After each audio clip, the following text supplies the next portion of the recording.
Good morning students. मैं आज आप लोगों को संधि पढ़ाने जा रही हूँ। सबसे पहले हम देखेंगे कि संधि होता क्या है। तो बच्चों, संधि होता है मेल। संधि का अर्थ क्या है? संधि का अर्थ ये है संधि शब्द का कि मेल। मेल किसका होगा? तो दो शब्दों का मेल होगा। किसका मेल होगा? दो शब्दों का होगा। जैसे दो वर्णों के मेल को संधि कहते हैं। ठीक है, दो वर्णों के मेल को संधि कहते हैं। अब जैसे यहाँ देख लीजिए, रमा प्लस ईश, तो इससे क्या बनेगा? इससे बनेगा रमेश। ठीक है, तो इसी को क्या कहा जाता है? संधि कहा जाता है। ठीक है, तो दो वर्णों के मेल को संधि कहा जाता है। संधि शब्द का अर्थ क्या है? मेल। ठीक है, आप देखिए संधि सबसे पहले कितने प्रकार के होते हैं। तो बच्चों, संधि 3 प्रकार के होते हैं: स्वर संधि, व्यंजन संधि और विसर्ग संधि। स्वर संधि किसे कहा जाता है? जब स्वरों का मेल होता है। जब दो स्वरों का मेल होता है जहाँ पे, तो उसे स्वर संधि कहा जाता है। स्वर के मेल से बनने वाला जो शब्द होता है वो स्वर संधि होता है। जब स्वर का मेल स्वर से होता है तो वो स्वर संधि कहलाता है। जैसे कि यहाँ पे लिखा है जगत। ठीक है,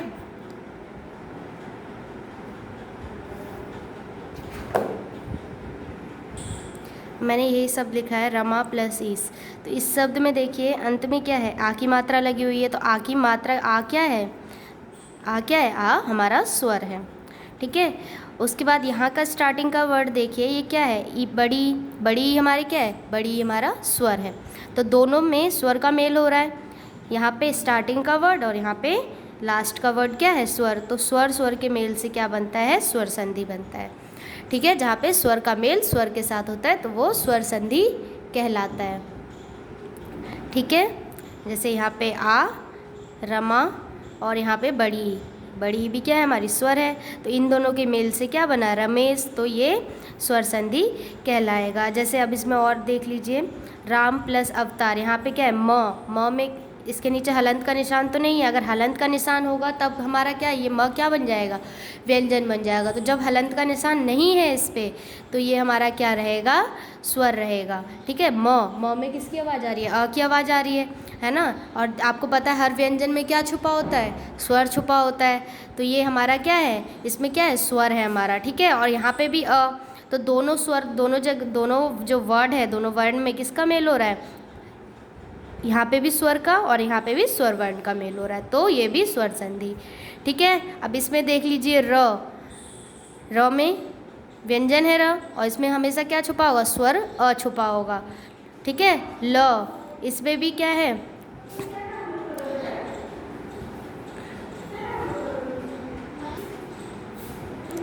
अब एक वर्ड यहाँ देख लीजिए, मधु प्लस अरि।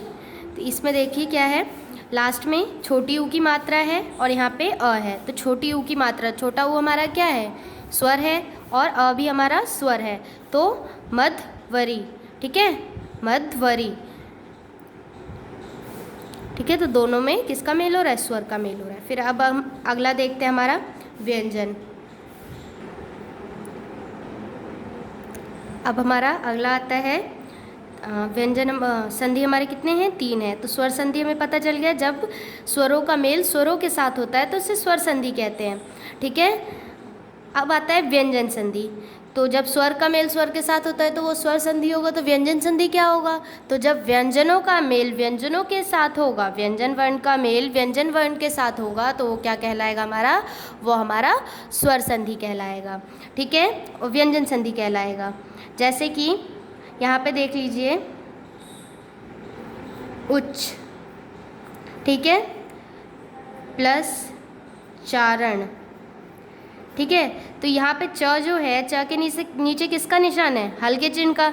तो जब हल्का चिन्ह आ जाता है नीचे, तो इसका मतलब क्या होता है? इसका मतलब ये होता है कि इसमें से स्वर हट गया है। ये स्वर रहित है, इसमें स्वर है ही नहीं। आपको पहले भी बता चुकी हूँ। हल्का निशान क्यों लगाया जाता है? जब जो वर्ण स्वर रहित हो जाता है उसके नीचे हल्का निशान लगाया जाता है। ठीक है, तो इसका मतलब ये जो है क्या है? व्यंजन है। ठीक है, इसमें स्वर नहीं है, उच्च। ठीक है, अब यहाँ पे चा, यहाँ पे भी क्या है, च। तो ये वर्ण व्यंजन इस व्यंजन के साथ मेल हो रहा है, तो क्या होगा ये, उच्चारण। ठीक है, जैसे यहाँ पे आगे मात्रा है, तो ये क्या है, इसका मतलब ये सिर्फ व्यंजन है, इसमें आगे मात्रा है, तो ये व्यंजन है, उच्चारण। ठीक है, स्वर तो आगे लगा है, तो इसमें जो स्वर छुपा है वो कौन सा है ना। तो ये भी इस टाइम क्या है, व्यंजन है, और ये भी व्यंजन है, तो इन दोनों के मेल से क्या बना, उच्चारण। ठीक है, फिर अगला आता है विसर्ग संधि। ठीक है, विसर्ग संधि किसे कहा जाता है, जब विसर्गों का स्वर या व्यंजन से मेल होता है। विसर्ग किसे कहते हैं, इसको, जब विसर्गों का स्वर या व्यंजन से मेल होता है, स्वर के साथ भी हो सकता है और व्यंजन के साथ भी हो सकता है, तो उसे क्या कहते हैं, विसर्ग संधि कहते हैं। जैसे नीह प्लस बल, क्या होगा, निर्बल। ठीक है, जैसे कि यहाँ पे क्या है, ये विसर्ग है और इसका मेल किसके साथ हुआ है, इसका मेल व्यंजन के साथ हुआ है। ठीक है, तो निर्बल।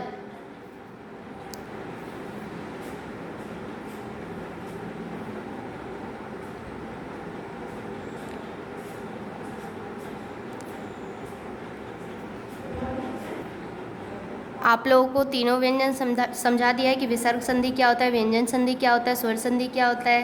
ठीक है, अब देखो तीनों पता चल गया आपको, तो इस जो आपकी इस क्लास में सिर्फ और सिर्फ किसका विशेष से वर्णन किया जा रहा है, वो है स्वर संधि का। ठीक है, इसका अब नेक्स्ट क्लास में जब आप जाएंगे तो आपको तीनों संधियों का अच्छे से डिस्क्राइब करके दिया होगा। ठीक है, अभी इस क्लास में आपको सिर्फ स्वर संधि के लिए बताया जा रहा है कि स्वर संधि क्या है।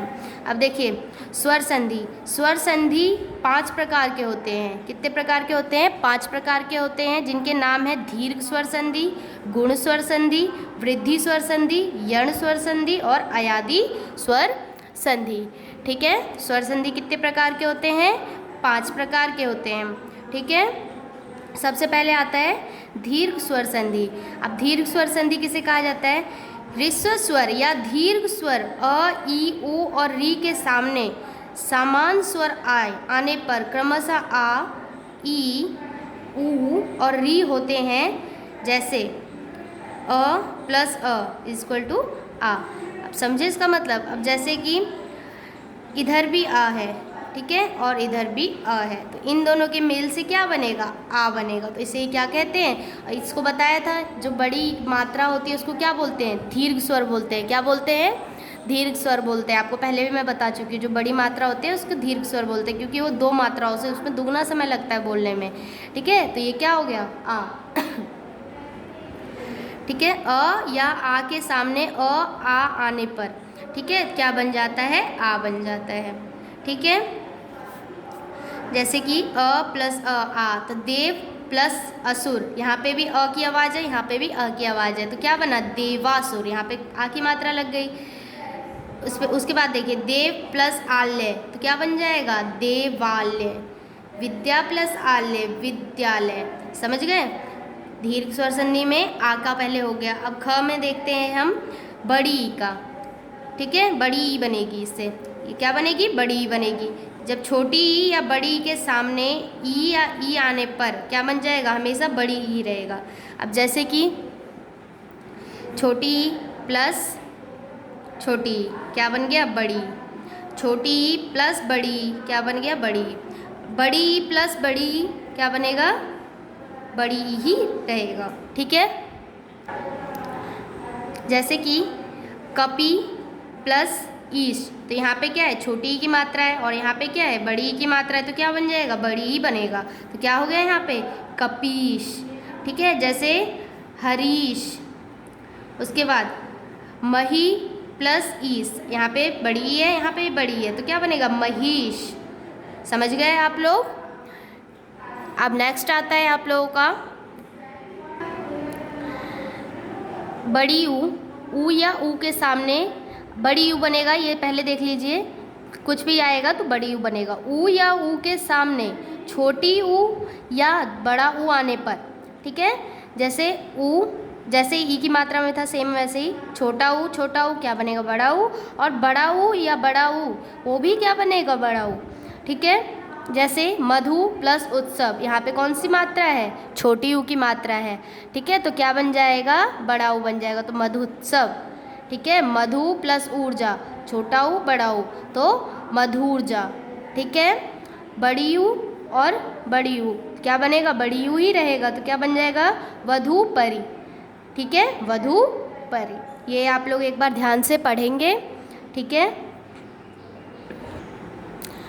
उसके बाद आता है हिंदी में इन स्तर पर दीर्घ री संधि का प्रचलन नहीं है। अब जो री संधि है उसका प्रचलन नहीं किया गया है, री की मात्रा का नहीं बताया गया है। ठीक है, अब देखिए आपका क्या होगा, अ और बड़ी ई और बड़ा ऊ का मैंने बता दिया है, दीर्घ स्वर संधि में ये 3 है।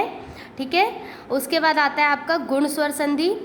ठीक है, गुण स्वर संधि का मैं आपको नेक्स्ट वीडियो में बताऊंगी, गुण स्वर संधि और वृद्धि स्वर संधि आदि का मैं नेक्स्ट वीडियो में बताऊंगी। तब तक आप लोग इतना पढ़ेंगे और संधि को अच्छे से समझेंगे। Okay, thank you.